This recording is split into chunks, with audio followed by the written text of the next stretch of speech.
it's really hard to know what all the policy responses are going to be in advance.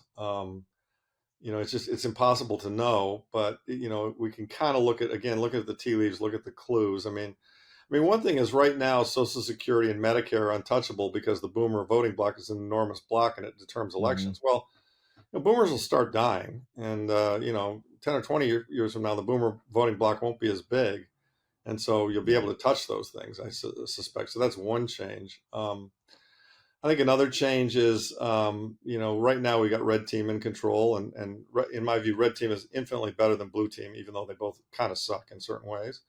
Yeah.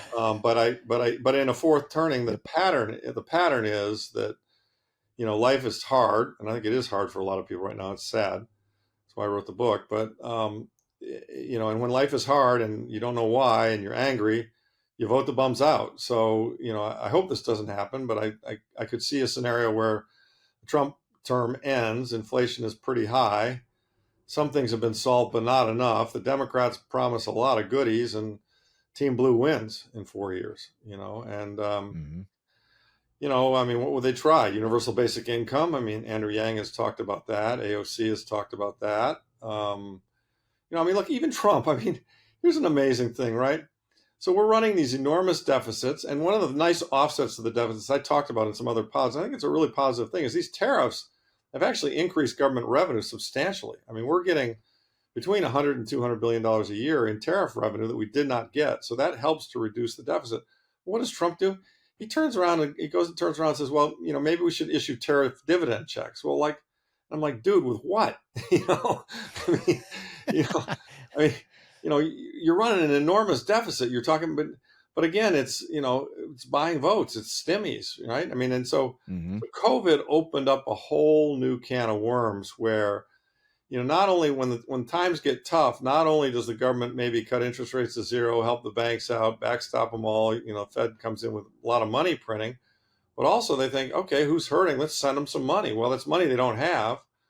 And what they're doing, obviously, is they're hurting everybody who has money because they're diluting the value. And that's why all our grocery costs have gone up. So, I think, if Team Blue were to win, I mean, taxes are higher. Universal basic income comes in, more transfer payments, means test Social Security. I mean, don't get me wrong. Some of these things probably should be done. I mean, if I mean, when social, I mean, it's sad and ironic some of the things that happen, right? Remember when Social Security was set up, the average age for men dying in the United States was in their 60s, right? I mean, we didn't have everybody living to 70, 80, 90. We didn't have all these expensive medical procedures. I mean, you got near end of life and things started going wrong. There wasn't a lot you could spend on, but now, of course, they can spend thousands or millions trying to keep you alive, and they do. Hmm. And so, Yeah. so I mean, it's made it. It's just it's all tipped upside down. And of course, the whole medical establishment's broken, and I mean that's a whole different rabbit hole that Yeah. Dr. Cruz and so many others have gone down. We don't Yeah. need to go there. But the point is that it's all really, really upside down. And if you ask me how it's going to unfold, I think what's going to happen here in this decade is inflation's going to continue to grow. It's going to become a persistent problem and get worse. People are going to realize it's getting worse, and we're going to start to see a real groundswell movement for sound money as everybody just says, God damn it, this inflation is eating me alive. I can't take it anymore. And so you're going to see politicians who are sound money politicians actually start to gain some traction. The Ron Pauls, the Thomas Masseys, the Rand Pauls, etc. Maybe some Bitcoiners eventually, and Cynthia Loomis, etc. And that will be a good thing. And I don't know. I mean, and maybe, I mean, who knows? I talked about it in the book because there's a chapter 22 of the book talks about policy responses. I mean, if a really forward-thinking president would say, "Hey, look, guys, we followed the wrong model. Keynes was an idiot. We can't spend our way into prosperity. We need to balance the budget and reset the debt. And we're going to do it in the following manner." And I lay it out how you do it in the book. And so, that's what a forward-thinking politician would do. The problem is politicians generally aren't forward-thinking, and they generally don't do stuff like that unless there's a crisis or they're forced to do it. So, my sense is that the inflation is going to continue, the dollar is going to continue to lose value. It's going to get really acute and more painful, sadly. And when eventually at some point the outcry will be so damn large. I mean, look, the boomers, by hanging on to their retirement incomes and all that stuff, okay, you got the votes, you can hang on to your retirement incomes, but how's the market going to square that circle? it's not going to buy as much. You know, yeah, you're going to get your Social Security check, but we're going to have such massive inflation that you're not really going to be happy with it. So we didn't actually cut Social Security because you voted against that. You didn't want that, but we really did cut Social Security because by running Yeah. these policies, we we inflated the shit out of everything, and everything you need to Hmm. buy costs you twice as much. So you kind of got a real Social Security cut through the back door. But that, to me, again, that's dishonest. I mean, what we should do is everything should be through the front door, and we should have sound money. So, and that's what the book is all about. Yeah, it feels like we're in a time, Larry, where people, no one can handle the truth. No, it's the few good Yeah, men. You can't handle the truth. I mean, no one can handle the truth. There's no accountability. There's no responsibility. Everyone's got a free lunch. yeah. How dare you cut? I mean, it used to be generations. They Oh they yeah, looked out for the generations behind them, and it was like, hey, I want to leave it better off for our absolutely. grandchildren or whatever. And now it's like, nope, every man There out for were there were himself. some It's relief it's programs. wild. I think at some point in time, one of my grandparents, they said, they could have theoretically said, well, we can get a little bit of relief here or that for the government. They were ashamed to do it. They were like, no, I would never do that. I'm too proud to ask for help. But Hmm. that's long gone. I mean, now it's like, oh yeah, I got a student loan, just forgive it, please. Yeah, It's just but there's so the many will is layers of gone. this brokenness. I mean, one of the other ones that's talked about in the book that just angers me enormously is that the usury laws got taken away. I mean, so why do the banks get to borrow money at the Fed funds rate or lower, but you and I have to pay Yeah. 25% on our credit cards? I mean, come on. That's just Yep. ridiculous. The only thing we can borrow at a semi-reasonable rate against are our homes, and that's just not right. I mean, so it's there are many many layers to this financialization, and it's infected so many things. We didn't go down the healthcare rabbit hole. We probably shouldn't, but it's infected all of that. I mean, 90% of the country is unhealthy, which then adds to the healthcare cost, which then adds to the Medicare. I mean, it's all a vicious circle. I mean, we got the whole country doing CrossFit. We could cut our medical expenses by 30% overnight, Yeah. because we'd have less obesity, less diabetes, less everything. So, but sadly, that's not going to happen. That doesn't, that's just not the way the Yeah. place No runs. one. And it's something you talked about for years, again, in advocating sound money for decades. And it's the incentives of fiat broken currencies incentivize politicians, or people to vote in more free things and at the behest of other people.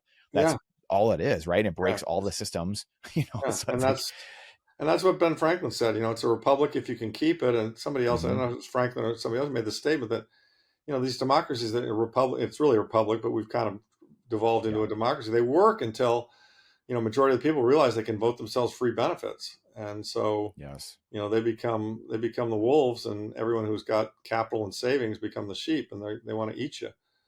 I mean, that's the other thing. I mean, I feel like Bitcoiners and the rest of us investors, we gotta do really well in this 4 year period because cap gains are still only 23%. I mean, there've been times in this country, Brennan. My dad lived through them, and I mean, there were times when the peak capital gains rate was like 70%, peak tax rate. I mean, if you yeah, don't think that the other side wants to come after that, because they think it's all terribly unfair, and it's tricky because it is somewhat unfair. I mean, the cotillionaires have had an unfair deal because they could right. borrow cheaply, but that doesn't mean that taxing them is the solution. I mean, a Hmm. government tax is a net negative on the economy, full stop, because the government doesn't Yep, do anything, doesn't produce anything of value. All they yep. do is they write regulations, they slow all of us down. So, but It's again, it's I mean, this new generation, they're pissed off, they're community minded, they're smart, they get it. I mean, guys like Jack Mullers are leading them. They all understand Bitcoin, they all understand how broken the system is. I mean, we're going to get there. We're just going to, I'm very optimistic and positive about where we go and where we get there. And I think it all, people said, what's your timeline, Larry? I think we'll see really serious changes and fixes, in the 2030 to 2035 timeframe. mm, So within the next 10 years. So kind of, 5 years out to 10 years out. I don't see how the current system, fiat, debt, the government, I don't see how it makes it another 10 years. I just don't. It's broken now. It's obvious to so many people. It becomes obvious to more people every day.